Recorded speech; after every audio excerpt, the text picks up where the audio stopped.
ഇപ്പോൾ ഭീഷ്മർക്ക് അധർമ്മമാണ് എന്ന് തോന്നിയ ഒരു കർമ്മം, ഒരു പ്രവൃത്തി വ്യാസന് അധർമ്മമാണെന്ന് തോന്നിയില്ല. എന്താണ്? വ്യാസൻ ധർമ്മസങ്കല്പത്തിൻ്റെ സങ്കുചിത വലയത്തിൽ ധർമ്മസങ്കല്പമാകുന്ന ദുർഗങ്ങൾക്കുള്ളിൽ ജീവിക്കുന്ന ആളല്ല. ദുർഗങ്ങൾ ഭേദിച്ചവനാണ്, മതിൽ കെട്ടുകൾ ഭേദിച്ച് ജീവിക്കുന്നവനാണ്. പ്രപഞ്ചത്തിൻ്റെ വ്യാപ്തിയാണ് അദ്ദേഹത്തിൻ്റെ ചിന്താവ്യാപ്തി. പ്രപഞ്ചത്തിൻ്റെ എന്ന് പറഞ്ഞാലും പോരാ, പ്രപഞ്ചങ്ങളുടെ അപാര വിസ്തൃതമായ വ്യാപ്തിയിൽ മുഴുവനും സ്വന്തം ധിഷണ കൊണ്ട് സഞ്ചരിക്കുന്ന നിത്യാവധൂതനാണ്, നിത്യസഞ്ചാരിയാണ്. വ്യാസൻ്റെ കഥാപാത്രങ്ങളിൽ വ്യാസൻ്റെ ഒരു ആത്മാംശം ഏറ്റവും കൂടുതലുള്ളത് ഏത് കഥാപാത്രത്തിലായിരുന്നു? കൃഷ്ണൻ. ആ രണ്ടുപേരുടെയും പേര് ഒന്ന് തന്നെയാണ്. വ്യാസൻ്റെ പേരും കൃഷ്ണൻ, അമ്മയുടെ പേര് കൃഷ്ണൻ എന്നാണ്. കറുത്തയാളായിരുന്നു, അതുകൊണ്ട് അമ്മ കറുമ്പ എന്ന് വിളിച്ചു. കൃഷ്ണൻ വെച്ചാൽ കറുമ്പൻ എന്നാണ് പച്ച മലയാളത്തിലർത്ഥം. കറുമ്പൻ എന്ന് വിളിക്കുന്നവരേ ഉള്ളൂ. കറുമ്പൻ എന്നായിരുന്നു. മറ്റേ വാസുദേവപുത്രനായ കൃഷ്ണനും കറുമ്പനായിരുന്നു, കറുത്തയാളാണ്, മേഘത്തിൻ്റെ നിറമായിരുന്നു, അതുകൊണ്ട് കറുമ്പ എന്ന് വിളിച്ചു കൃഷ്ണൻ. ഇദ്ദേഹവും കറുത്തതായിരുന്നു ജന്മന. ദേവേന്ദ്രപുത്രനായ അർജുനൻ കറുത്തയാളായിരുന്നു, അതുകൊണ്ട് കറുമ്പൻ എന്ന് പേരിട്ടു. ഒറ്റ നോട്ടത്തിൽ സിമ്പിളാണ്, ഇരട്ട നോട്ടത്തിലും ഒന്നും സിമ്പിളല്ല. അനേകം അർത്ഥവൈകല്യങ്ങൾ ഒന്നിനു പിന്നാലെ ഒന്നായി ഉദിച്ചുയരും അതിൻ്റെ പിന്നിൽ. അത് സംസ്കൃത ഭാഷയുടെ ഒരു അർത്ഥധ്വനന വൈഭവത്തിൻ്റെ ഫലമായിട്ട് വരുന്നതാണ്.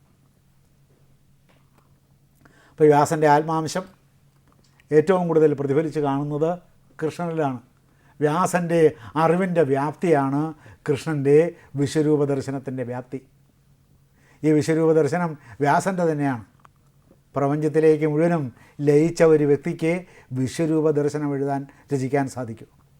വ്യാസൻ പ്രപഞ്ചത്തിലെ എല്ലാ ജീവവസ്തുക്കളിലും വ്യാപിച്ചു കിടക്കുന്നു, ലയിച്ചു കിടക്കുന്നു, തന്മയീഭവിച്ച് കിടക്കുന്നു.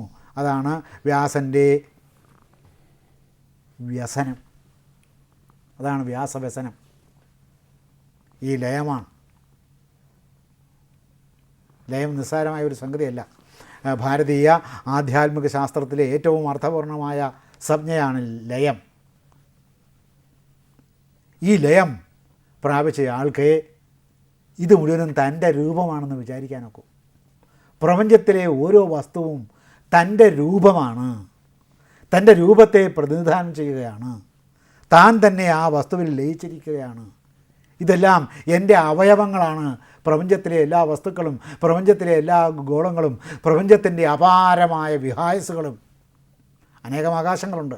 ഈ അനേകം വിഹായസുകളും അനന്തമായ വിഹായസുകളൊക്കെയും തൻ്റെ രൂപമാണ്, തൻ്റെ അവയവങ്ങളാണ് എന്ന് ഒരു കഥാകൃത്തിന് സങ്കല്പിക്കണമെങ്കിൽ, ഒരു രചയിതാവിന്, ഒരു സൃഷ്ടാവിന് സങ്കല്പിക്കണമെങ്കിൽ, ആ സൃഷ്ടാവ് എല്ലാ പ്രപഞ്ചങ്ങളിലെയും വസ്തുജാലങ്ങളിൽ ഭാവന കൊണ്ട് ലയിച്ചവനായിരിക്കണം.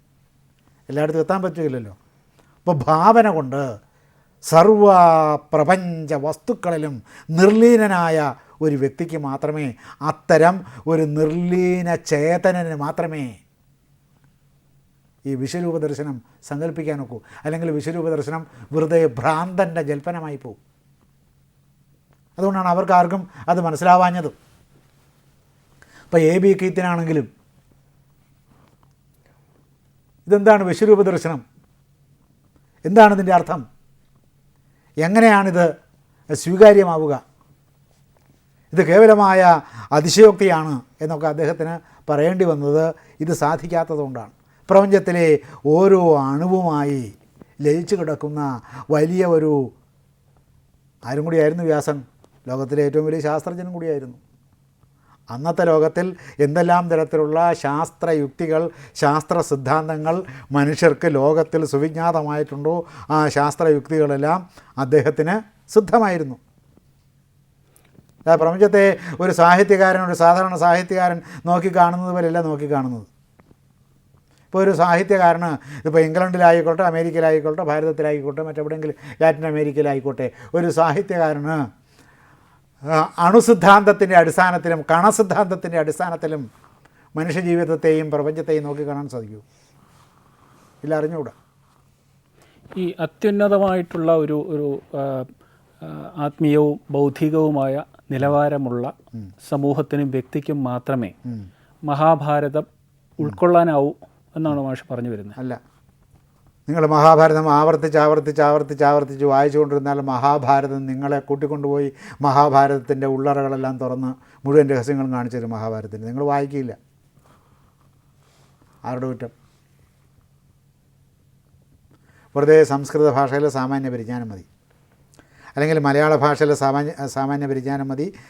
കുഞ്ഞിക്കുട്ടൻ തമ്പുരാൻ്റെ മഹാഭാരതം വായിച്ചാൽ മതി. നിങ്ങളിത് ദിവസേന സൗകര്യം കിട്ടുമ്പോഴൊക്കെ വായിക്കണം. അതിന് വരെ എന്ത് ചെയ്യും? ദിവസേന സൗകര്യം കിട്ടുമ്പോഴൊക്കെ കിടന്നുറങ്ങും. ദിവസേന സൗകര്യം കിട്ടുമ്പോഴൊക്കെ കിടന്നുറങ്ങിയിട്ട് മഹാഭാരതത്തെക്കുറിച്ച് എന്തെങ്കിലും പറയാൻ സന്ദർഭം വരുമ്പോൾ അത് വളരെ ബൃഹത്തായ വൃഥാസ്ഥൂലമായ ഒരു കൃതിയാണ് എന്ന് പറയുന്നതിനകത്ത് എന്തെങ്കിലും ന്യായമുണ്ടോ? അല്ലെങ്കിൽ അമ്മൂമ്മ പറഞ്ഞ കഥ കേട്ടിട്ടുണ്ടാകും. അമ്മൂമ്മ പറഞ്ഞ കഥ മാരാര് അതനുസരിച്ചാണ് ഭാരത പര്യടനം എഴുതിയത്. അല്ല, ഈ സായിപ്പിന് മനസ്സിലാകില്ല, ഉൾക്കൊള്ളാനാവുന്നില്ല എന്ന് പറഞ്ഞു. അത് സായിപ്പിൻ്റെ ഒരു നിലവാരമില്ലായ്മയുടെ ഒരു പ്രശ്നമല്ല, ഒരു തയ്യാറെടുപ്പില്ലായ്മ. അത് മാത്രമല്ല, സംസ്കാരത്തിൻ്റെ വ്യത്യാസമുണ്ട്. അത്യന്തം വ്യത്യസ്തമായ ഒരു സംസ്കാരത്തിലേക്കാണ് ഈ വന്നിരിക്കുന്നത്. ഇപ്പോൾ ജർമ്മൻ ഭാഷ വളരെ പ്ലെയിനായ ലളിതമായ ഒരു ഭാഷയാണ്. ആ ഭാഷ പഠിച്ചിട്ടുള്ള ഒരാൾ വന്നിട്ട് അത്യന്തം സങ്കീർണമായ ഒരു ഭാഷയായ, ഒരു സാംസ്കാരിക ഭാഷയായ, ഒരു ജ്ഞാനഭാഷയായ, ഒരിക്കലും ആശയവിനിമയത്തിന് അങ്ങനെ ഉപയോഗിച്ചിരുന്നു എന്ന് വാദിക്കുന്നവരുമുണ്ട്. അവരങ്ങനെയും വാദിച്ചോട്ടെ. കാരണം ഈ വായുടെ ഘടന ഇതിനൊക്കെ സഹായകമാണ്. ആർക്കും എന്തും പറയാവുന്ന തരത്തിലാണ് വായ ദൈവം ഉണ്ടാക്കി വെച്ചിരിക്കുന്നത്. അല്ല, പക്ഷേ മഹാഭാരതത്തിൻ്റെ സന്ദേശവും മഹാഭാരതം ഉയർത്തിപ്പിടിക്കുന്ന ധർമ്മസങ്കല്പവും സാർവലൗകികമല്ലേ? ആണ്. അത് ഈ ഇത് ഊർജ്ജതന്ത്രത്തിലെ തത്വങ്ങളൊക്കെ സാർവലൗകികമല്ലേ? അതുകൊണ്ട് എല്ലാവർക്കും മനസ്സിലാവും പറഞ്ഞു കൊടുത്താൽ. സാർവലൗകികമല്ലാത്ത എന്ത് തത്വമാണ് ഊർജ്ജതന്ത്രത്തിലുള്ളത്? സാർവലൗകികമല്ലാത്ത എന്ത് തത്വമാണ് രസതന്ത്രത്തിലുള്ളത്? അല്ലെ, സംസ്കാരത്തിൽ ഉണ്ടാകുന്ന വ്യത്യാസങ്ങൾ കാരണം അത് ആധ്യാത്മികമായ കാര്യങ്ങൾ മനസ്സിലാക്കാനുള്ള ബുദ്ധിമുട്ടുണ്ടാകുന്നേ ഉള്ളൂ. പക്ഷെ അത് വായിച്ച് അതുമായി താതാത്മ്യം പ്രാപിച്ചെന്നാൽ അത് തനിയെ മനുഷ്യൻ്റെ മനസ്സിലേക്ക് അഭിസംക്രമിച്ച് ചെല്ലും.